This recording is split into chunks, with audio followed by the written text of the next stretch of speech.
on these series of Sangha nights, we're looking at the Bodhisattva path. So Bodhisattva means something like wisdom being or enlightenment being. Bodhi means wisdom, awakening, enlightenment. Sattva means being, so it's awakening being. And the Bodhisattva is someone who is seeking to grow towards enlightenment, not just for their own sake, but for the sake of everyone. They're seeking to become more enlightened themselves, but also at the same time to help us all become more enlightened. And this ideal of the Bodhisattva, is something that was only made explicit several hundred years after the Buddha's death. But it had been there in the teaching actually right from the start. The Buddha often urged his followers to practice, in his words, for the welfare of the many. So practice not just for your own well-being, although that was included, but practice for the welfare of the many. The Buddha seemed to have this vision of humanity as being like a bunch of people lost in the fog,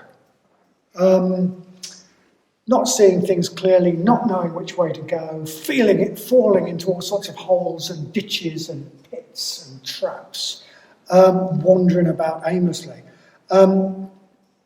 Or perhaps seeing us as rather like silly children, obsessed with our toys and our games and our fantasies, out of touch with reality, deluded, and in our delusion getting into all sorts of horrible messes. And he saw what was needed to help humanity get out of that mess was people who could see clearly and weren't lost.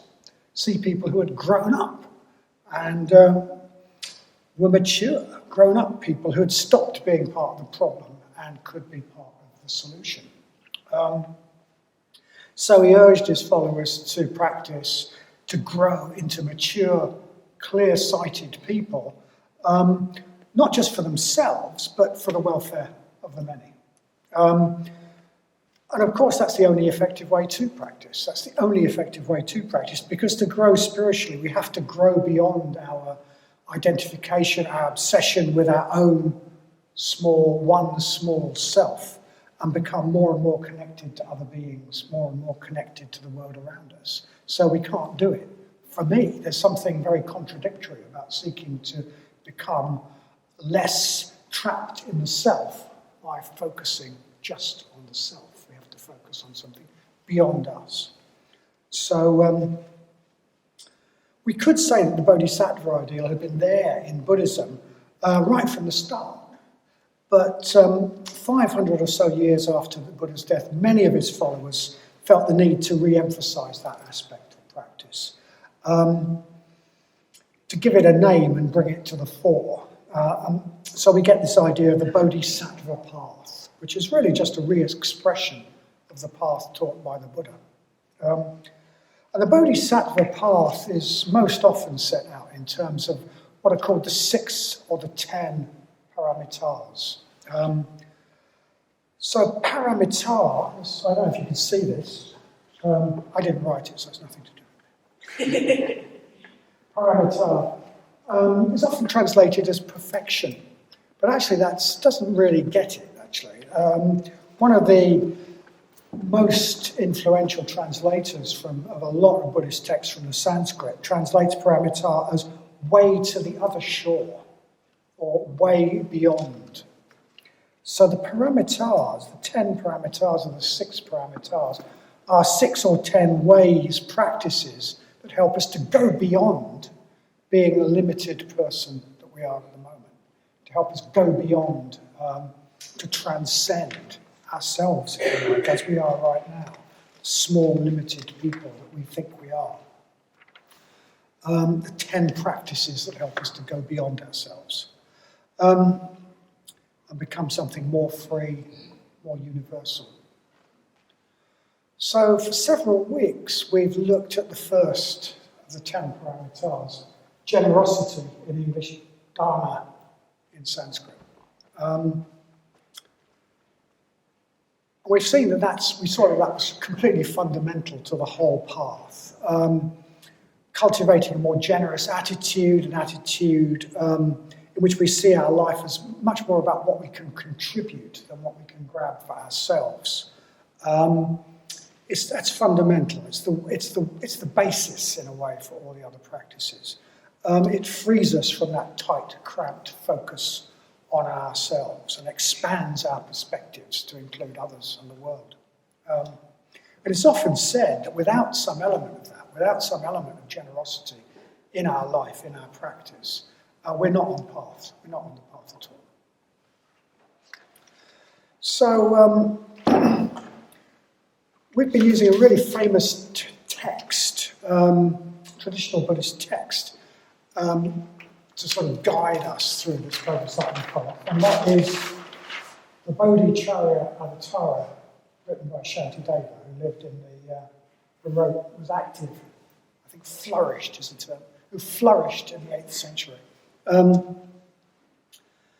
So Bodhicharya can be, Bodhi means wisdom again, enlightenment, charya means path, avatara means something like guide. The guide to the path to enlightenment, often translated as guide to the Bodhisattva path, or guide to the Bodhisattva's way of life. And last week we heard from Bodhinaga that in his 2 chapters on this paramita, this way beyond, Shantideva focuses on so it's ethics. The second one is ethics, I should have said that. We've looked at dana, we're now looking at ethics. And as Bodhinaga said, what Shantideva focuses on, particularly when he's talking about ethics, is 2 aspects of mindfulness. So 2 aspects of mindfulness. One called apramada, which we may have here.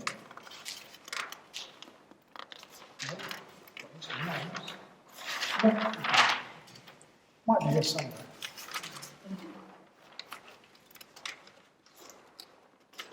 Is it?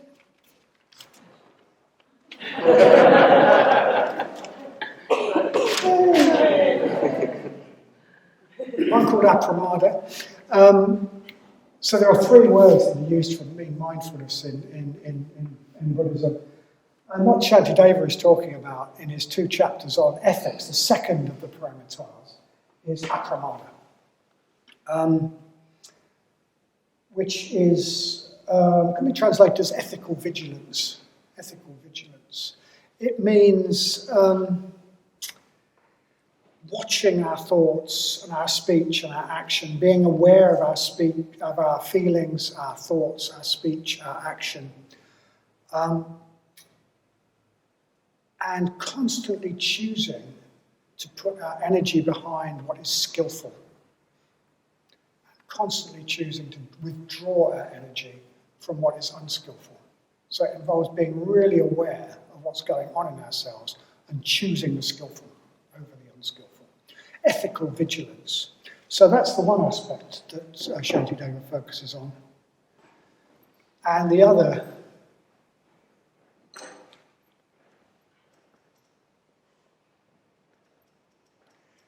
aspect that he focuses on is some. We're mixing up our Pali and Sanskrit here. I think it's called samprajana in Sanskrit, and it means mindfulness of purpose. It's usually Sangharashtra translates it as mindfulness of purpose. So it's staying aware of what we're about, staying aware of our ideals and our goals and our precepts about the way we want to behave. So keeping those things in mind.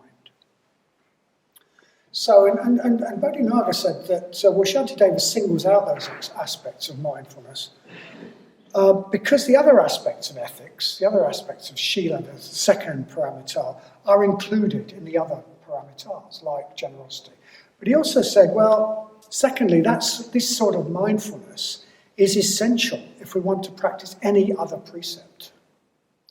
That's why, if you remember, when we have our debate on the introductory class, and we say which is the 5 precepts is the most important, mindfulness always wins. Because somebody makes the point that without mindfulness, sometimes it's me, without mindfulness we cannot practice the other precepts, basically. If we don't know, if we're not aware then we just do what comes naturally, if you like. We're reactive, we just respond.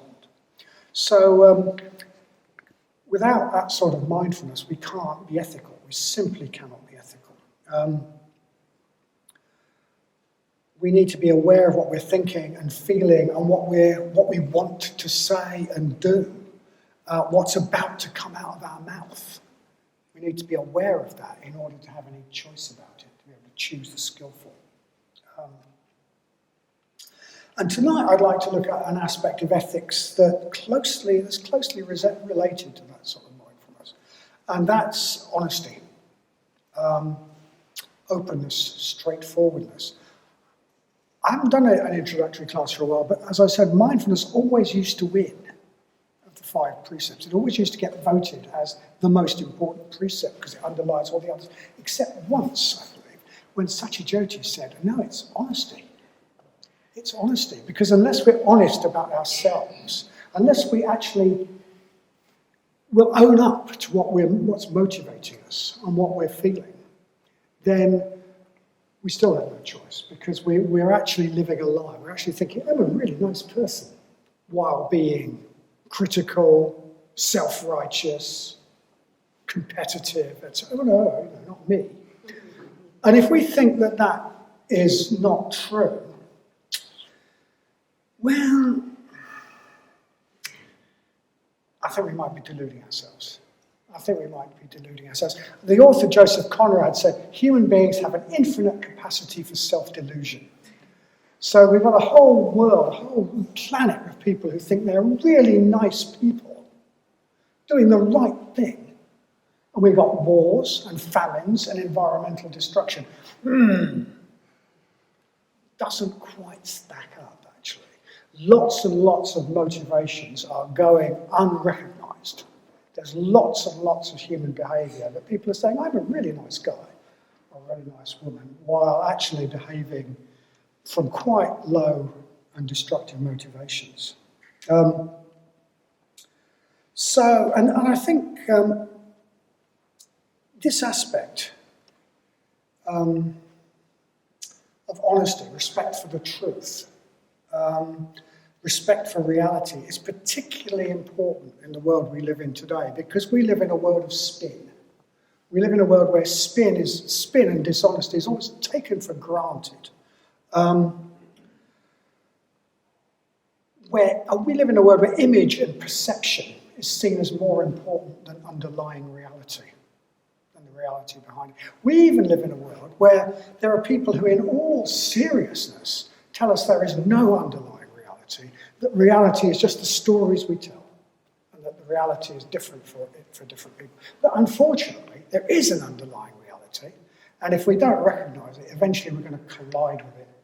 And the more we ignore it, the more painful it's going to be.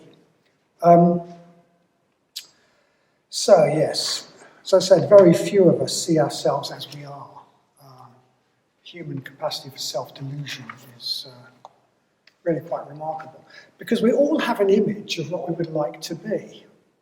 And in that image, all the parts of us that we don't want to be and that we don't want people to see are sort of airbrushed out. And that's the image we present to other people, and that's the image we tend to present to the world. So we act like a sort of public relations officer for ourselves. You see the politician and you know what they're about, but the words that come out of their mouth are about something totally different. Well, we can be a bit like that unless we're careful.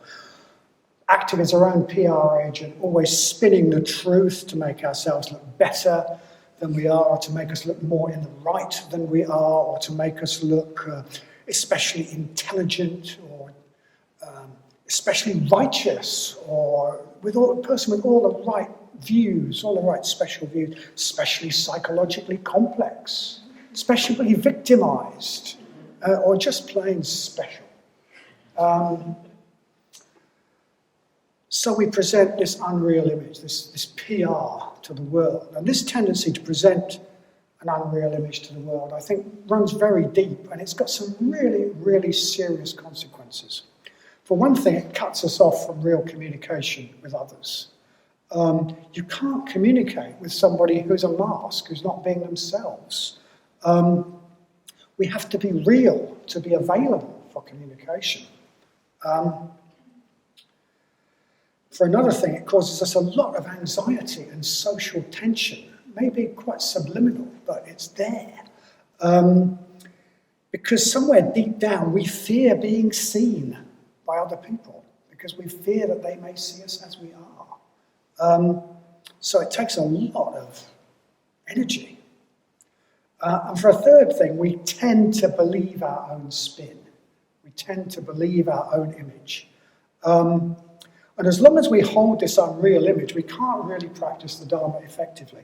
To practice the Dharma effectively, we need to own up to the things we need to work on. We need to see our own unskillfulness, and we need to deal with it. So there's an old joke about someone who's lost in a remote country area. And he asks a yokel the way to where he's going. And the yokel, who's a bit of a figure of fun, says, well, if I was going there, I wouldn't start from here. And we're a bit like that, actually. We can be like that. Okay, if I was trying to get to enlightenment, I wouldn't start from here. I'd want to start from somewhere completely different. I wouldn't want to start from where I am, not from preference, but unless I acknowledge where I am and start from where I am, my efforts to get to enlightenment will just get me more and more lost.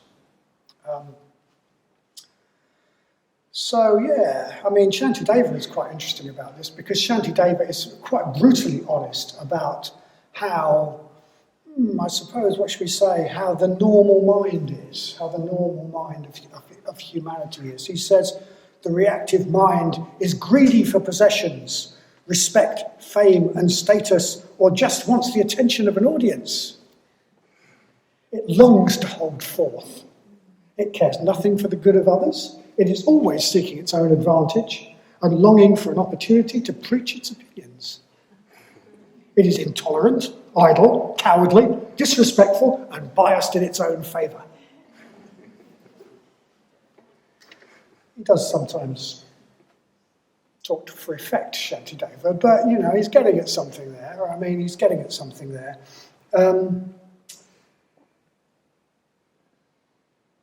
It's a bit as though, I've heard it said, it's a bit as though somewhere deep down inside us there's a sort of evil genius who's always plotting to get their own way. And then on the surface there's a smooth PR agent. And that's a description of the evil genius, always trying biased in its own favour, if you like. So honesty, openness, respect for the truth, they're essential to our practice. Without them, we're cut off from others. We carry a load of fear, if you like, of unconscious fear of others. And when we let down our mask and present ourselves straightforwardly as we are, then big chunks of anxiety fall away from us. And we can begin to see ourselves as we really are, so we can start from where we really are in our journey to enlightenment. So it's really important. It's a really important aspect of ethics, of Shila. And tonight I'd like to tell a story. I'd like to tell a story that illustrates in a really dramatic way what happens when we don't respect the truth and when we try to live up to an image that we've created. And this is a story that has the deep truth of a myth, actually. But it actually happened. It actually happened. And it's the story of a man called Donald Crowhurst, who back in the late 1960s owned a company that made electronic equipment that went into self-steering gear for yachts. It was he made the stuff that went into this self-steering gear for yachts. And at that time, he was in his mid-30s. He was married with 4 children, and he was living in the very nice Somerset town of Bridgewater. And right from the start of our story, we maybe see the seeds of what might be a degree of living an image, living self-delusion. Because Donald Crowhurst and his family live in this big, lovely house, of course, in the south of England near the coast. It's all absolutely idyllic, isn't it? Fitting for a successful businessman, the head of a successful company. But that is not a house they can really afford, and and it's part of an unreal image. And at the time our story starts, which is 1968, Donald Crowhurst's image of himself is on a collision course with reality because his firm is going broke. He's heading for bankruptcy. He's going to lose everything, including his too expensive house. And he hasn't told his wife a thing about this. He's kept her completely in the dark to maintain the image. If his firm goes bust, he won't be the glossy person he presents to the world. He'll just be another unemployed person. He'll lose his status, he'll lose his big house, and he'll have to live a lot more simply. Reality will have imposed itself, if you like. And he doesn't want that at all.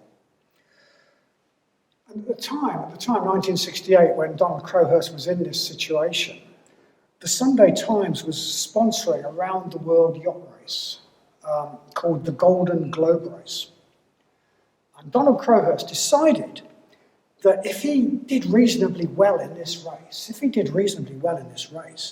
the publicity for his firm might mean a huge increase in orders and save his bacon, basically. I'm not sure that publicity would actually increase the sales of electrical components that just formed one part of a bigger system in a yacht. But he wanted to think that, so he did. He wanted to think that finishing this race, doing reasonably well in this race, would save his bacon. And he also wanted to believe that he had a chance of actually doing well in this race, or even completing it. But there again, he was deluding himself. This was what he wanted to believe. It wasn't the reality. He was a reasonably competent recreational weekend sailor, used to sailing in the waters around Britain. But no way was he experienced enough to sail around the world on his own. That means going around the Southern Ocean, and the Southern Ocean is nothing like the waters around Britain. I mean, in the Southern Ocean, I'm told, the winds can go right around the world with no land in the way. And they whip, and the waves can build up going around the world with no land in the way, till they're huge, till they're as big as houses, as big as this place, huge, great waves that you'd have to cope with.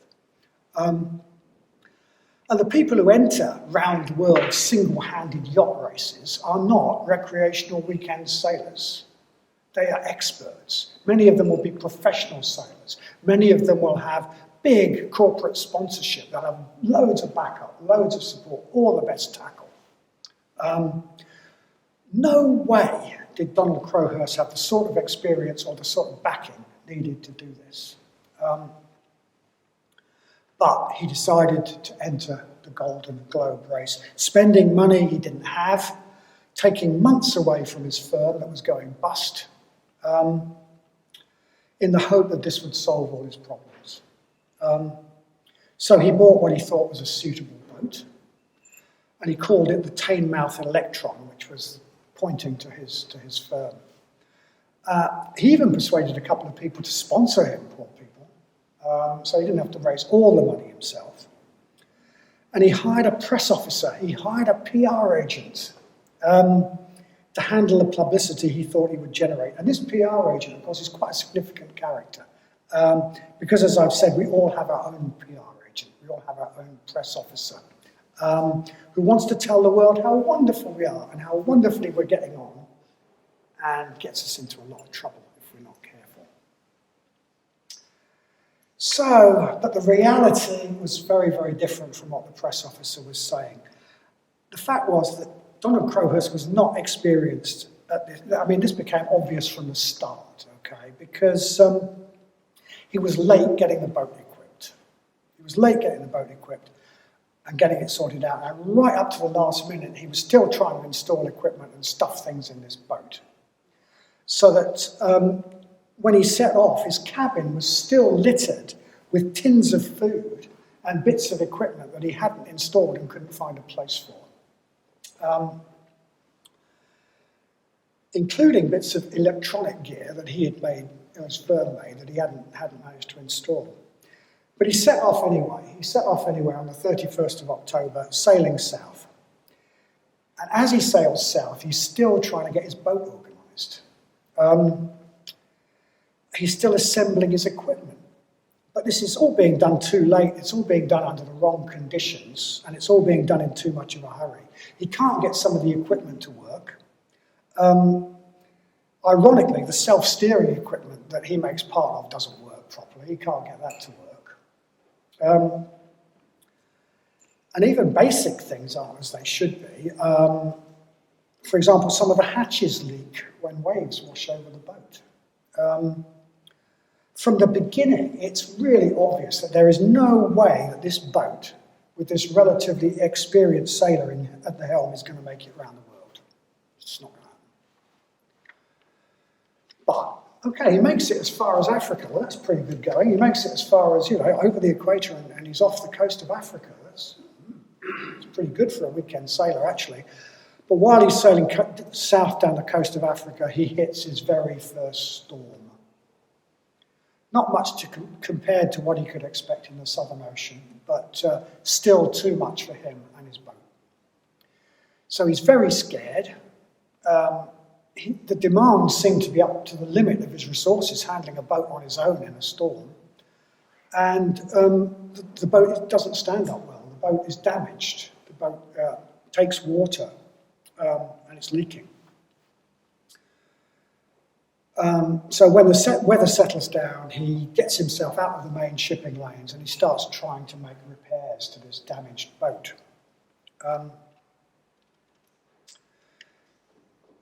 And he starts thinking, he starts realising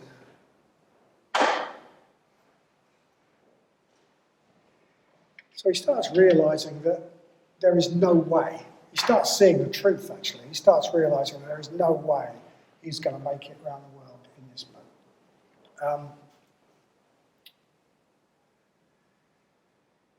All the way past southern Australia, around the infamous Cape Horn. No, he's not going to do it. He's not going to do it. So he comes up with a plan. He can't face this idea. He can't face this idea. So what should he do? He should give up and go back. But then he'll have landed himself with a whole lot of extra debts. His business will be on the rocks, and he'll have to come clean to his wife. And eat a lot of humble pie. And he can't face that. He can't face owning up to the reality. So he comes up with a plan. Never mind the reality. He is going to maintain the image that he is sailing around the world.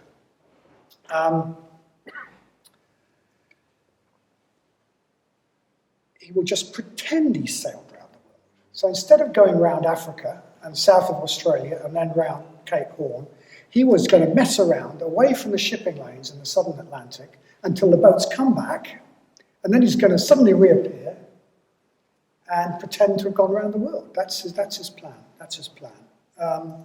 Reappear when the time is right, somewhere off the coast of Argentina, and make his way back to Britain as though he'd been around the world. So he starts to keep a false log. He keeps a true log of what's actually happening, but at the same time he starts inventing an alternative account of what would have happened if his boat hadn't been damaged and he'd carried on around Africa. So I don't know if anyone's ever done any sailing, but if you have, you realise this is a huge work of fiction that he's trying to do here, because he'd have to make navigational calculations. He'd have to be recording speed of progress, plotting his position on charts, and recording events such as weather and whatnot. It would have taken masses of resources. I mean, it would have been a huge effort, much bigger effort almost than sailing the boat, to keep this false log. A huge extra strain. Isn't that a bit what we do?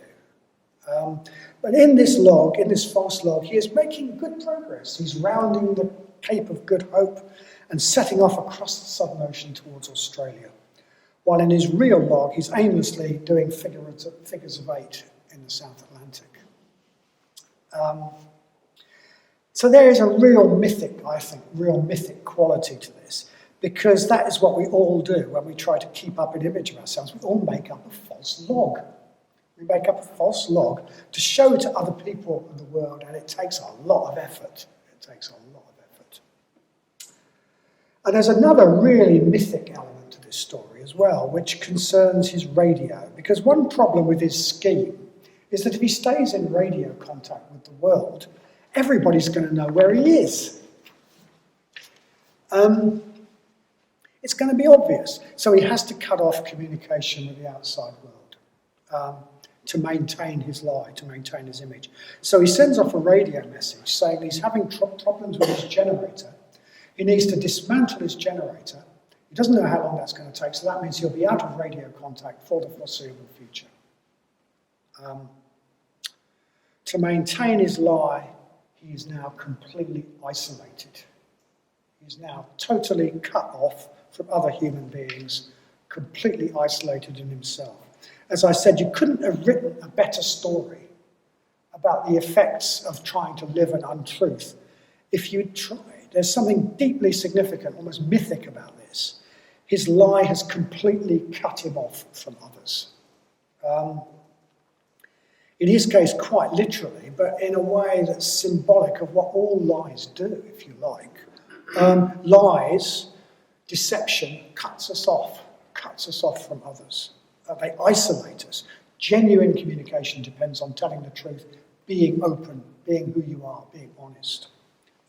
When we start pretending, we're on our own, shut off from others in a lonely prison that we've created ourselves. And he's in a lonely prison of a boat wandering around in the South Atlantic, totally on his own, totally cut off from all humanity. So there's only a bit of relief in this isolation comes because his boat is so damaged and leaky and ridden with faulty equipment, he's not even sure that he can ride out the nights in the South Atlantic. So he needs to get some supplies and the various bits and pieces he needs to repair his boat. He needs to get his boat repaired and make it seaworthy. So he decides to put in a small isolated port in southern Argentina called Rio Salado. Obviously there's a risk in doing this because if anyone hears that he'd put in there, then his whole deception is blown, basically. But it's something he's got to do. He's got to go there because his boat needs attention.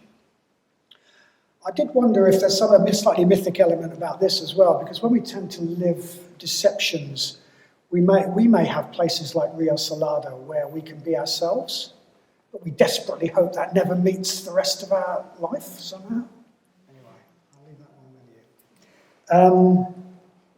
So he puts in at Rio Salado, he gets the things he needs, he gets the repairs done that he needs, and he sets off again back into the South Atlantic to wait out the long months until he can decently reappear and pretend to have gone around the world.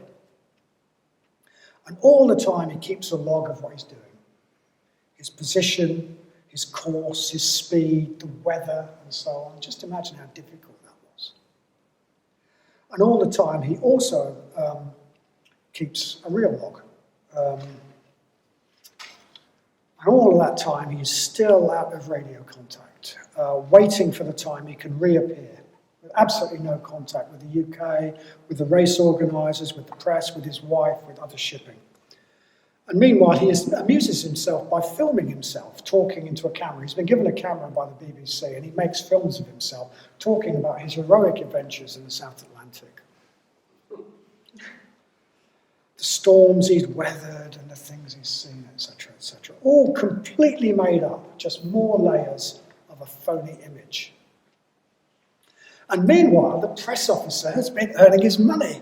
The press officer, with no information whatsoever from his client, he's had to improvise. So he's painted this vivid picture of Donald Crowhurst to the media as this heroic dark horse in this race. This amateur who's making really good time, battling against the odds, battling against the damage to his boat, and keeping up with the professionals. With no electronic equipment. So the press officer, I think, is a significant part of this story, as I said, because a lot of the time when we open our mouth, it is a press officer who is speaking, spinning the facts to put us in a good light, to make us interesting and important. And the real person is totally cut off, like Donald Crowhurst, stuck in a boat in the middle of the Atlantic, afraid of being found out, while meanwhile the press officer is presenting this wonderful picture to the outside world. And yeah, so during the months of radio silence, I mean, he did a really good job, this press officer, to make Crowhurst look really interesting and really special. And then the time came when Donald Crowhurst felt he could realistically reappear and make radio contact, saying he'd rounded Cape Horn and he was on his way home past Argentina. This was a ticklish bit of guesswork, actually. He had to guess here, because if he left it too long, then he might be so far behind the other boats that he'd look really silly. And if he guessed it if he reappeared too soon, he might come first. And if he came first, or if he came first or second, there was going to be a lot of scrutiny, a lot of publicity. People were going to look at his log, and there's no way his log was going to stand up to scrutiny. And it was going to be all over the media, and the people in Argentina who repaired his boat were going to see this guy was nowhere near the Southern Ocean. He was in southern Argentina. So he's got to guess it right. He's got to guess it right. So anyway, he makes his guess when the time seems about right, and he makes radio contact, and he says, I'm coming up the coast of Argentina, and that's when he makes contact. He finds out what's happened to the other boats. And apparently the appalling weather in the Southern Ocean and the stress and isolation have all taken their toll, and there are only 4 competitors left, and he's joint second. That's pretty scary, actually. That's pretty scary, because even third is a bit too high for his comfort, but it might not be too bad. Good enough to get some publicity back home, but not going to attract masses of attention. But to come second would be deeply embarrassing. The false log of his journey is not going to stand up. I mean, it's just not, it's a work of fiction. How can it stand up? And yeah, media attention would make the fact available, to make the fact known to the people in Rio Salado. His whole deception would be blown. So he dawdles. He takes his time. He really slows down, aiming to come third at best. The 4th person is miles back, apparently. He's aiming to come third at best. But events don't cooperate. So, for a start, the person who's leading, who's a Frenchman called Moitessier, who's a sort of mystic of the sea, and he's found going around the world such a liberating experience, he decides to do it again. He decides not to go back to Europe, but to go around the world again. He was in first place. He was in first place, which leaves David Crowhurst tying for first place with a Royal Navy officer. And the Royal Navy officers clearly, it's an insult to his naval pride to becoming equal with a pipsqueak of an amateur sailor. So, and he expects Donald Crowhurst to be pulling out all the stops to come first. So he pulls out all the stops. He gets his boat as tightly wired up to the wind as he possibly can. He's really going for it. And he hits a storm and sinks. He has to be rescued by helicopter. Donald Crowhurst is now in first place. The next person back is miles back. There's no way. He'd have to start going backwards. He's going to come first. He's going to come first. Unless his boat sinks, he's going to come first. He is sailing back to a hero's welcome. His press officer tells him he'll be escorted into port by a Royal Navy ship flying a banner with his name on it. He'll receive a formal civic reception, and then he'll be whisked up to London for a press conference, a series of receptions, and a banquet at which he will be the guest of honour, seated next to the famous single-handed sailor Sir Francis Chichester. And of course, he's terrified. He's absolutely devastated. There's no way his false log will stand up to scrutiny. His name will be all over the papers, not just in the UK, but in Argentina, presumably as well. And he's going to be found out. And he's even getting through the press conferences and a banquet is going to be impossible. How is he going to sit there and exchange reminiscences about the Southern Ocean with Francis Chichester and carry that off? He doesn't know what to do. He talks to his wife on the radio, and he hints that she might just like him to give up and go home. She might be getting lonely, and he could just call in at South America and fly home. But she's really proud of him. He's winning this race. So, of course not, dear. You're winning this race. It's going to make your name. He can't tell her the truth. He cannot tell her the truth. He's cut off from her by his lies. Lies upon lies upon lies. He's completely alone. He's been cut off from all human communication by his self-imposed radio silence, and now he's still cut off from communication, even with his wife, by his lies and his deception. And in this solitude, he's been in solitude for months, unable to face the future. He starts to go to pieces. His diary for the period tells of wild mood swings between depression and wild elation.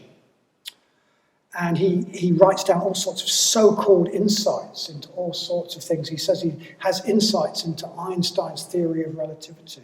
And he communicates with God, and he sees the nature of the universe. So I think that's another thing we can draw out from our story. Distorting the truth, living lies, not only cuts us off from others, but it also fragments us. It fragments our personality. It causes our personality to disintegrate. To be whole, to be integrated, we need to have integrity. We need to live, we need to walk our talk. When we live a lie, part of us sort of gets isolated from other people, but it also gets cut off from us, from who we are. So speaking the truth, even when it means accepting that reality is not the way we'd like it to be, that we're not the person we'd like to be, speaking the truth helps us to become whole.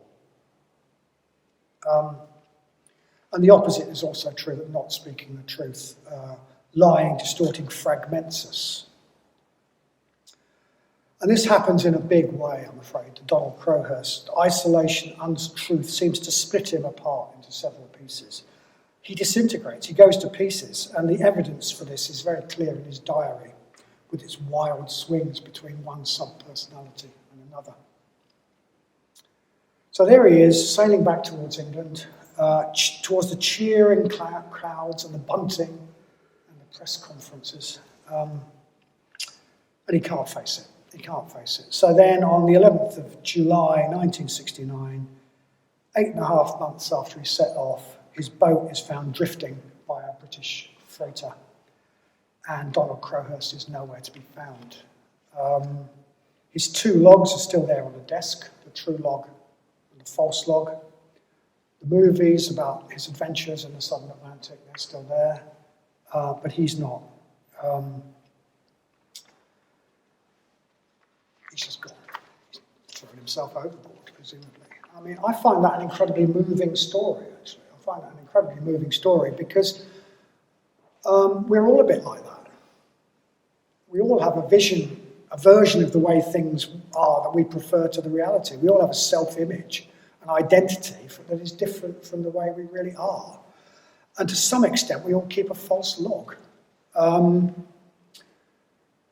showing other people.